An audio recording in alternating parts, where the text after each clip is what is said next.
how is this done generally? Do they have a clerk submit their SALN to your office? Yes, they sent it over after being subscribed and sworn to. The subscription and signature is either before you or before another?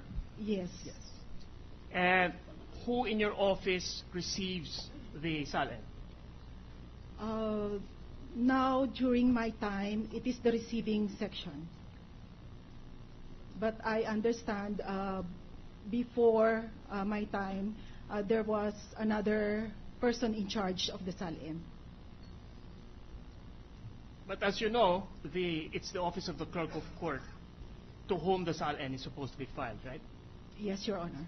So the receiving section is the receiving section of the clerk of court. Yes, Your Honor. Who is the present receiving section clerk, for want of another term? Her name is Juliet Asha. Can you please spell her last name, ma'am? A-C-I-A. A-C-I-A. How long has she been the receiving section clerk or administrator of your office? I really don't know because I came to that office only last 2010. And she was already there? And she was already there. And when she receives a SALN file, what does she do? She gives it to me or to the assistant or to the deputy clerk of court. Does she sign received? Yes. On Your the Honor. copy that is, another copy is left with the submitting justice, I suppose. Yes, Your Honor. How many copies do you receive? We usually get one or more copy. It depends on them. Right. So the receiving clerk of court, the receiving clerk by the name of Juliet Asia physically receives the SALN and she signs both the filed copy and the copy of the submitting justice. Yes, Your Honor. Aside from that, does she indicate the date? Yes, Your Honor. Does she indicate the time? Yes, Your Honor. On both copies? I suppose so. Is there a receiving machine in the office which will indicate formal receipt of the SALN? Yes, Your Honor. So all the SALNs in your file have the signature of Ms. Asia? No, Your Honor, because as I said before, there is another clerk in charge of receiving the SALN before. Yes, I'm sorry, I missed that. But what I meant was, since Ms. Juliet Asia became the receiving clerk, all the copies, the copy that she receives and the copy which is kept by the submitting justice, should bear her signature, the date, and the time received, plus the stamp of the receiving machine. Yes, Your Honor. And once she receives this stamped, signed, dated, timed copy of the SALN, what does she do with it? She gives it to the clerk of court or to the deputy clerk of court. How does she give it to you? Physically? Yes, physically. And do you receive it formally? No, I don't receive it anymore because the office has already received it. I just asked the one in charge to keep it. Who is the one in charge you asked to keep it, quote unquote? You mean the name? Yes. Verna Albano. So it's possible that you're not even aware if a particular justice has filed his SALN or not? As for a conclusion, Your No. Honor. It is not a solicitation of a factual matter, Your Honor. So we place on record our objection, Your Honor. Reform the question. Your Honor, may I beg your pardon? Reform the question. Can you please read back the question I asked? Do we have a... That's the usual procedure in court. Yeah,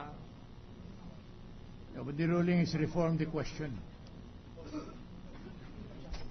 So, I'm sorry. So it's possible, ma'am, that the received copy of the SALN goes directly to Vera Albano without your knowledge. We still object, Your Honor, that ask for an opinion. I don't think Witness is presented here not as an opinion, not as an expert, Your Honor. It is therefore- The witness may answer if she knows. This SALN is first given to me, and I am the one who gives it to Verna Albano. I see. Because my understanding earlier by your statement was that sometimes Ms. Asia gives it directly to Ms. Albano. No, Your Honor. So now you're saying that Ms. Asia gives it first to you, and then you give it to Ms. Albano. Is Yes, that Your Honor. okay? Like that, yes, sir. And would you know what Ms. Albano does with the SALN? Witness incompetent, Your Honor. Your Honor, please. I thought he was presented here only for purposes Please of bringing. just a minute to avoid argument. Please lay your premise in asking the question. Yes, Your Honor, please. Would you or would you not know what Ms. Albano does with the SALN once she receives it? Still asking for an opinion, Your Honor. I'm just asking if she knows or not. Precisely, I'm objecting. There is nothing that will prevent me from Yeah, objecting, Your Honor. wait a minute. It's true. It's a question of elucidation of facts. So if she knows, she may answer. Yes, she keeps it in her files, in the files of the office. In the files of the office.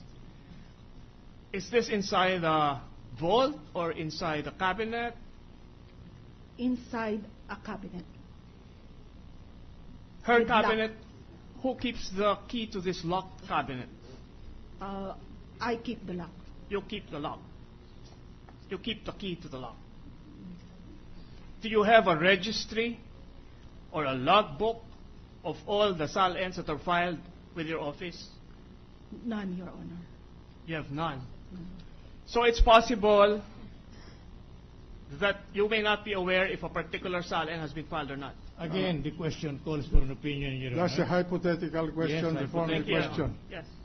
Hypothetical question. Please reform the question.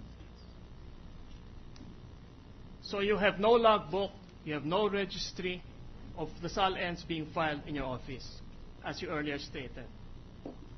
None, Your Honor. Now, you earlier testified that before Juliet Asia, the submitted SALNs by the justices are given to quote-unquote another person. Correct? Yes, Your Honor. For filing. For filing. Physical filing. To which office does this other person belong? In my office also. Also in the In my office of the clerk of court. Office of the Clerk of Court. Before it was Miss Asia, who was that other person? What do you mean? What is the name of that other person? Verna Albano. Verna Albano is the one who receives it from me. No, Miss Witness, Madam Witness, you earlier said that in your office, the receiving section, it is presently received by Miss Asia. Yes, Your Honor. But you said that before her, there was another person who used to receive it. May we know the materiality of the question, Your Honor? Because all the while we were of the impression. Please explain the materiality of your question. What is The materiality of Whether I'm sorry, Your Honor. My apology. The materiality of the question, Your Honor, is that we would want to ensure the security and authenticity of the SALNs. Because these SALNs have been requested for months, and if they have not been secure, they're very susceptible to... the witness may answer. I was not the clerk of court then, but my understanding, it was filed directly with Verna Albano. Who was not the clerk of court. No, I mean, it was filed directly for receiving. So she was the one who stamped receive on the SALN.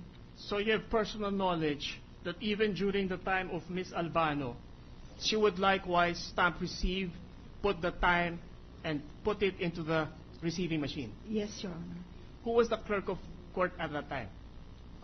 Prior to me, it was Attorney Maria Luisa Villarama. And then prior to Attorney Marisa Villarama, it was Attorney Luz Viminda Puno.